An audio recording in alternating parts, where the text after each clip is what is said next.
Hey, this is Politics with Laura here. Okay. President Trump met with the president of El Salvador, and they were talking about the one guy that was what they said that was deported in error. Now, whether if you believe it was an error or not, but a lot of information came out that we did not know from before. Two courts, the lower court and the Court of Appeals, found that the guy was MS-13, both courts. And so, okay, allow them to explain it because you can't make this up. But mainstream reporters, could you please stop embarrassing the United States with your... You can't make it up. Check this out. Just check it out. Do you plan to ask President Bukele to help return the man who your administration says was mistakenly deported? The man who was mistakenly deported to El Salvador? Well, let me ask Pam, would you answer that question? Sure, President. First and foremost, he was illegally in our country. He had been illegally in our country. And in 2019, two courts, an immigration court and an appellate immigration court, ruled that he was a member of MS-13 and he was illegally in our country. Right now, it was a paperwork. And that's the main point. He was here illegally to begin with. I mean, you know, we have to get to the point to where either the law means something or it doesn't. Are we a law of are we a land of laws? Or are we the wild, wild west? We got to, it has to be one or the other, but not both. This is ridiculous, okay? But keep it going. It was additional paperwork had needed to be done. That's up to El Salvador if they want to return him. That's not up to us. The Supreme Court ruled, President, that if, as El Salvador wants to return him, this is international matters, foreign affairs, if they wanted to return him, we would facilitate it, meaning provide a plane. So will you return him? Now, this will be interesting. Now, if the president of El Salvador were to release that guy, and remember, El Salvador, maybe at least about five years ago, was considered the murder capital of the world. Do you think that the president of Salvador wants that guy running around in his country? If they release him, they want to get rid of him real fast. Oh, no. Get rid of we don't want that kind of trauma and drama in the country. We got rid of all of our problems, people. Thank you, United States of America. We appreciate you for taking our wild hooligans. But I digress. And you are doing a great job. Thank you. Wait a minute. Can you just also respond to that question? Because, you know, it's asked by CNN, and they always ask it with a slant because they're totally slanting because they don't know what's happening. That's why nobody's watching them. But would you answer that question also, please? Yes, gladly.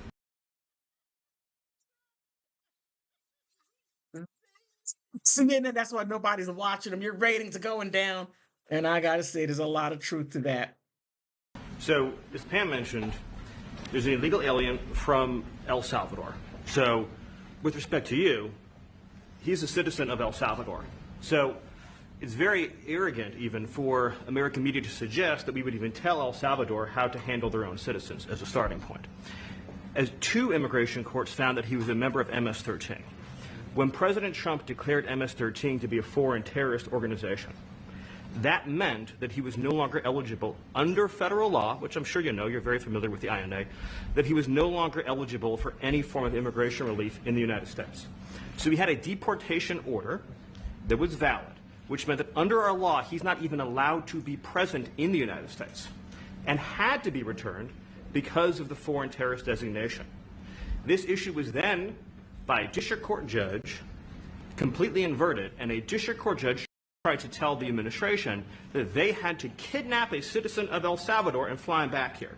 That issue was raised to the Supreme Court, and the Supreme Court said the district court order was unlawful, and its main components were reversed 9-0 unanimously, stating clearly that neither Secretary of State, nor the President could be compelled by anybody to forcibly retrieve a citizen of El Salvador from El Salvador, who again is a member of MS-13, which, as I'm sure you understand, rapes little girls, murders women, murders children, is engaged in the most barbaric. Okay, he didn't have to go into all of that. Is that Stephen Miller? You don't have to do all that. Activities in the world, and I can promise you, if he was your neighbor, you would move right away. So you don't plan But to the ask for Supreme any Court help is to get asking him back?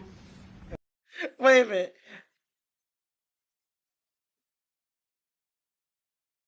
Is that What was the ruling in the Supreme Court, Steve? Was it 9-0? Yes, there's a 9-0 In our favor. in our favor against the district court ruling, saying that no district court has the power to compel the foreign policy function of the United States. As Pam said, the ruling solely stated that if this individual, at El Salvador's sole discretion, was sent back to our country, that we could deport him a second time. Well, No version of this legally ends up with him ever living here because he is a citizen of El Salvador. That is the President of El Salvador. Your questions about it, per the court, can only be directed to him. I asked ¿Usted lo President liberaría, Bukele, Presidente what is Bukele? can President Bukele weigh in on this? Do you plan to return him? Well, I'm supposed to have suggested that I smuggle a terrorist into the United States, right? It's always how CNN. can I smuggle? How can I return him to the United States? Like I smuggle him into the United States, or what do I do? Of course, I'm not going to do it. It's like, I mean, the question is preposterous. How can I smuggle a terrorist into the United States? Question is preposterous. Oh my goodness.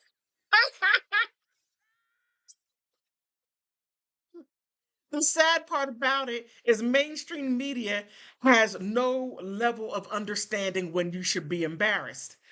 And the president is saying, this is preposterous. Why are you even asking me this dumb, asinine question? It's stupid.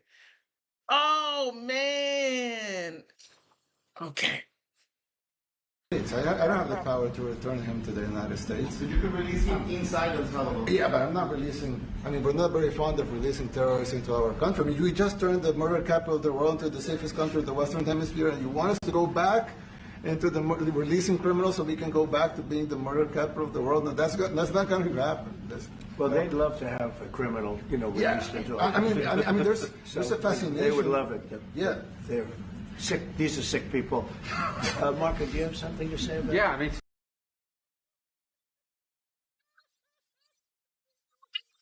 Trump and President Bukele. But I get it. You have people, and these questions are coming from people that have a vested interest to bring their family members back, regardless of what they do. I mean, they're doing a lot of crazy, cruel stuff, and then they still want them here. You need to check with the American people, and we have spoken. We said no.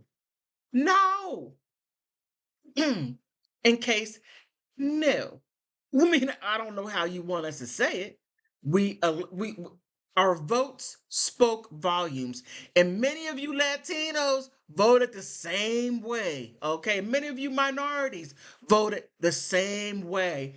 Voted for Donald Trump. Okay, but I digress. Let's finish it. Stephen outlined it. I don't understand what the confusion is. This individual is a citizen of El Salvador. He was illegally in the United States and was returned to his country. That's where you deport people, back to their country of origin. Except for Venezuela, that wasn't refusing to take people back, or places like that. I can tell you this. Oh man, Rubio's so right. Venezuela didn't even want to take their own people back.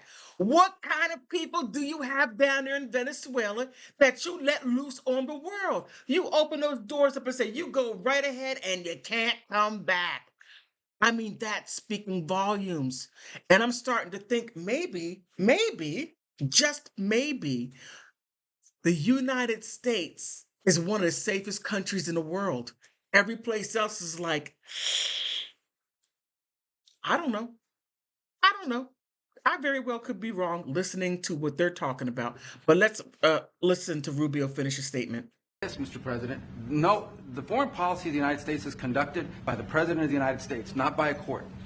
And no court in the United States has a right to conduct the foreign policy of the United States. It's that simple.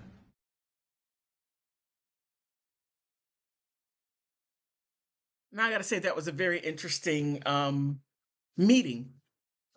Even though the reporters looked like dummies, and they're more than likely happy that no one was able to see their faces because you got by both presidents.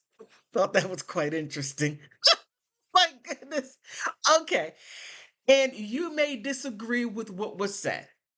Please like, subscribe, and leave a message. On that note, I want to thank you for stopping by.